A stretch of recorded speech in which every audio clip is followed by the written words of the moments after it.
Welcome back to the vlog. Kato here, and today we're doing a 10 p.m. session, a $300 buy-in at the 1-3 game, and I pick up King Queen offsuit straight out of the gate in the low jack. There's a straddle on the pot. The player to my right makes it 15, and I'm going to get a little overzealous. I'm excited to play poker. I go for a 3-bet of 55. There's 25 dead dollars in the middle of the pot, so I'm just trying to take it down.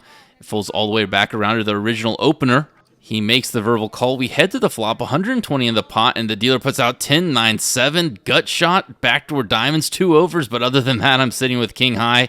And what have I gotten myself into? He checks to me, and you already know my mentality in this hand with my 3-bet. I'm paper chasing with guns blazing, and my equity is good enough for me to let another bullet free. I go to stack out chips and YOLO 100 into the pot. Oh my goodness. And little did I know the player to my right is the self-proclaimed whale, businessman of many businesses, flown in, first vacation in 2 years, first time playing poker since pre-pandemic, he says.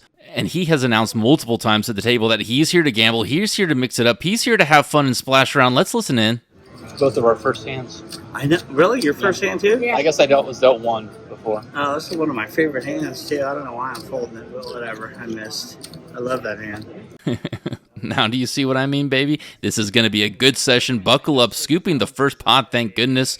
I realized I sat down at the right table, and it's the right time to drop a like on the video. Thank you so much for your support. It really means a lot. Up around $50 on the session, and I pick up a titan of a hand in the cutoff shortly after. There's a straddle on the pot. The player to my right limps, and of course I'm going to put it in a bet. What a great hand to get. It's always the worst when you're trying to get hands in against someone and you are card dead. Not in this case, baby. I make it 20. The big blind defends, the button straddler calls, and the player to my right makes the call as well. 81 in the pot, 4 ways to the flop, and it comes out 9 high. With this many players in the pot, if the board was any more connected, I'd be scared. But in this case, I feel pretty good. Action checks to me, and I'm going to put in a half pot size bet of 40, and instantly the button ships his whole stack in. 77 to go. The big blind quickly kicks his cards into the muck, and the player to my right puts his money where his mouth is, makes the call. At first, I didn't think I would be able to go over the top. Then I remember there's a straddle on the pot. So I only bet 34 times 2 is 68. He made it 75, and I have the opportunity to go all in, and you can bet your bottom dollar I'm shipping my whole stack in. Of course, I'm happy to be in this situation with my kings, but it is a multi-way pot, and in the back of your head, you're always nervous that the player that's bringing the action is going to flip over something like 9-3 offsuit.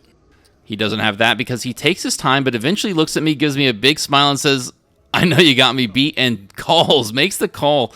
So here we go, baby. Let's go to a run out. The turn is the 10 of diamonds. Not a good card. The river rings backdoor diamonds. The dealer tells us to show our hands, and he flips up Jack 9 of hearts. Top pair on the board. Thank goodness I dodged the outs on the river when he got the straight draw. But I'm taking the full pot down, baby. And that's exactly what I needed because our friend to the right has about a $650 stack. I'm now up to over $800. Unfortunately, we have to sit there for an hour, card dead, absolutely nothing, waiting for the dealer to throw us something worth playing, like pocket kings again. Back-to-back pocket kings. I just had to wait an hour in between them. I'm under the gun this time. A41 on my stack. There's another straddle on the pot. Actions on me. I'm going to open it up right away to 25. And 25 at this table where everyone's playing, everyone's gambling, is not going to be enough to thin the field that much. The cutoff makes the call. The big blind defends. The button comes along. We're going 4 ways to the flop again. Over $100 in the pot this time, and it comes out ace high. What a bummer. On this board, with this many people in the pot, I think I should just give it up, but it's just not in my nature. I make it 20. The cutoff across the table quickly grabs chips and makes the call. And unfortunately, the big blind to my right makes the call as well. We're headed to the turn. It's a 10. I have a gut shot to the queen, but I can be sure I don't have the best hand right now, especially when the big blind comes donk betting out, makes it 60. And unfortunately, although I scooped with the kings last time, this time I'm going to have to throw him into the muck. We do get to see the opponent to my right's hand, and he has ace-8 offsuit, chopping the pot up with another ace from across the table. It's all right, though. 796 still in my stack, and we only have to wait 2 hands to see 2 whole cards worth playing. I scoop them in and take a peek down at pocket tens, pocket pairs galore. This time I'm in the small blind. The under the gun limps. The middle position player limps. The low jack makes it 10. The hijack calls. The button min raises to 20, and I'm going to put in a raise. I make it 80. The under the gun player calls, and then we get back to the middle position player who limped. Now she makes it 160, and just like when your girlfriend wants to hang out with a guy who is just a friend, this is very suspicious behavior. And the low jack just flat calls the 4-bet, cold calls the 4-bet. Oh my gosh, this is not GTO, folks. And the button who min race jams all in for 305. Oh, my pocket tens, which were so beautiful, are now so ugly. And what's even more gross is that I have $80 already committed to the pot. Almost an $800 pot. Strong hand. But I just don't think that I can stand up against this craziness, and so I make the fold. The middle position player calls. Let's see what happens this hand. I'm curious. What about you guys? The player across the table makes the call. We have a three-way all-in. The player to my right, the self-proclaimed whale, has ace-queen offsuit. We have pocket queens from the limp 4-better, and we're not sure what the player across the table has. Let's go to a run-out. It comes... Queen. Oh, wow. The turn is a jack. The river is an ace. And the player across the table had king 9 of diamonds. Can you believe this action? I mean, oh my gosh, what a great table to be at. This is like a dream come true. Doesn't happen very often. The very next hand, the player with king 9 raises to 100. There's 2 callers, and the whale to my right makes the winning hand with ace 3 of clubs, beating queens. And I love to see all those chips being scooped directly to my right to the player of the day. And I pick up pocket tens once again. What is going on with these duplicating pocket pairs? 696 in my stack. The VIP to my left, who's playing basically every pot, raising most of them, puts out a bet of 15. And of course, I'm going to 3-bet, try to isolate him. I think he'll come along, and I want to be heads up in position against him. I make it 40. Action folds all the way back around to him, and he makes the call, no problemo. Heads up, headed to the flop. It comes out 8 high, a paired board. I've been learning that you should do a small bet sizing with these boards. Just think about it. You'd never bet big with your strongest hands like pocket aces, pocket kings, pocket 8s, or 7s. And a small bet allows him to fold a lot of his hands that have equity against yours, basically all overcards. And if he had a straight draw or flush draw, he's not folding to a medium bet. Plus, a small bet allows him to stay in with hands that you beat, like worse pocket pairs. I go with a larger sizing, though. I make it 40. And 40 gets the job done. He mucks, and I'm taking the pot down. All right, I'm going to freeze frame this shot, and I want you to look at the picture and tell me, what do you see that's beautiful? That's right, you got it, the Cold Hard Cash card protector. If you're not sure what it does, let me give you a demonstration. Simply place it on the cards that the dealer gives you for maximum protection. It really is a badass piece of poker hardware, and you're supporting the channel. Thank you so much. I really appreciate it. The straddles are being put on, and I don't want to be a Debbie Downer, so I threw a straddle on myself. Look at my hand. It's not so great. Queen 6 offsuit, and there's a lot of limpers, and the player next to me throws in a pretty sizable bet, 26, and I just chuck in the chips, not a care in the world. That's when I realize I need to take a step back. I can't force the situation. I can't turn a bad hand into a good hand. I need to stick to my game. I can't be wandering around in the range boneyard. The dealer passes out the next hand. Queen Jack offsuit in the cutoff, 677 in my stack. There is another straddle on the pot. The low jack limps. I open it up to 20. The big blind defends, the button calls, the low jack calls. We're going 4 ways to the flop. 81 in the pot. It comes ace, king 7. I have a gut shot to the 10. Action checks to me. And let's break this one down. I've been really trying to get into the nitty-gritty of hands to understand how to play at a deeper level. Although this looks like a bad board for us initially, first of all, we have equity drawing to the nuts, which is always very powerful when you're trying to select your bluffs. Not to mention we have the queen jack, which blocks their value hands like ace jack, ace queen, king jack, king queen. We unfortunately do have a spade blocking their front door flush draws, but luckily we don't have a heart to block their back doors. And finally, if you look at our ranges, their ranges are capped. They're not going to have aces or kings or ace-king because they probably would have 3-bet that. I still have all of those in my range, and my range is much more top-heavy. They're going to have all the deuces and 4s. They're going to have the 6-7 suited, the 9-10 suited. And so this is a good hand for me to bluff on. I make it 55, and 55 is going to quickly get through. What do you guys think about that analysis? Is it way off? Am I on my way there? Is this stuff that you guys think about? And speaking of thinking about things, I cannot stop thinking about the World Series of Poker main event, which I am fortunate enough to be playing in. I'm selling some action. I have a teeny tiny bit left, so if you want to get in on the sweat, if you want to have some fun, shoot me an email. Let's get back to the action. 737 in my stack. And I take a peek at Jack 9 offsuit in middle position. The businessman to my right makes a big bet to 25.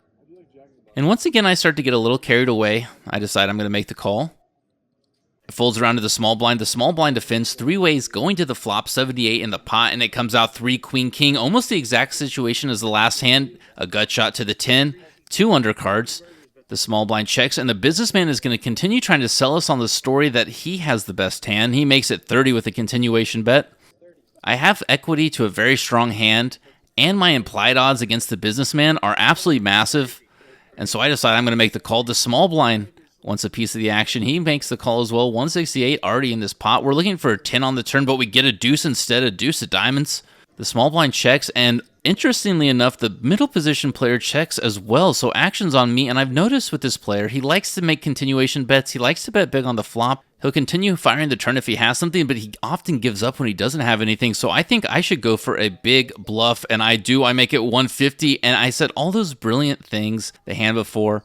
And take that kind of thinking and throw it out the window for this hand. I can immediately think of some better bluffs like ace-5 of diamonds or ace-10. You can hit your ace for a potential out on both of those. Not to mention, these two players are able to call very wide. One of them went all in pre-flop with king-9 of diamonds, and you know about the businessman to my right. So maybe I should have thought this one through a little bit more. The small blind folds, but the sticky bandit to my left is trying to leave me home alone with no chips. He puts 150 in, and this pot is getting out of control quickly, and I already know I'm going to be faced with a big decision on the river. Here it goes.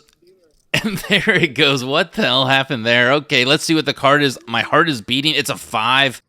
The poker gods aren't bailing us out of this one. My opponent checks to me, and now we reach the crescendo, the climax of the session, the decision that will make or break me. Do I check? Do I give up the hand? Do I forfeit $500?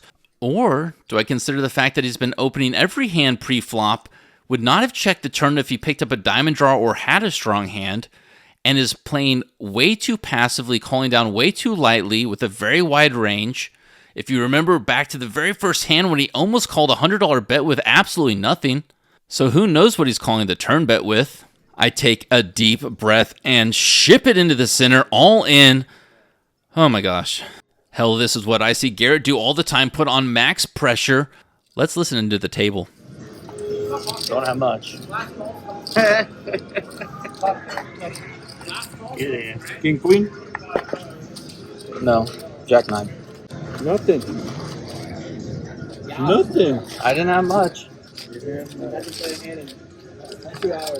Wow. That's the I had bluff to of be the That was the bluff of the night. So it wasn't a good bluff. Yeah.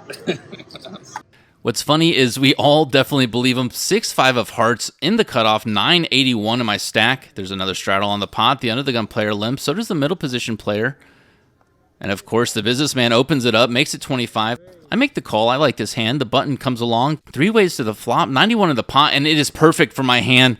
What a banger of a flop for this holding. And action checks through to me. I'm definitely going to be putting in a bet, and I want to put in a larger bet. Get rid of the backdoors. Get rid of the gut shots. Get rid of the overcards. I make it 60. And in the background, you can see one of the big stacks getting up from the table. It's very late, past midnight. Back to the action. 2 villains in this hand, the button and the hijack. And the button puts in 60. The hijack does as well. 271 in this pot. I'm looking for a great turn. I'm looking for one of my outs. I get one of my outs, but it's the wrong, absolutely the wrong out. My hand is now very marginal, so I'm just going to check and try to get to showdown. The button's not having any of it, though. He takes his entire stack and shoves a $305 all-in into the center. And although this seems like a tough spot, I know in my heart what I have to do. Talked to a guy down at the beach today. I have 2 pair. 2 pair no good? Alright, that's not. Are you bluffing me? Ooh, oh, you're the bottom end. Nice I know, hand. thank you. It doesn't take long for more people to start racking up their chips, and it turns into a waterfall. The table breaks, unfortunately, but fortunately enough, I've had a nice little session. Super hot table and then just... Dude, just collect. Time to collect the cold hard cash, in for $300, out for $890 for a profit of $590. Thank you so much for watching. Don't forget to subscribe. Kato out. On your screen right now, you have 2 options, 2 videos, the left video, the right video. They're both fantastic. But the question is, which one are you going to choose? Left, right, left, right? The decision is in your hands.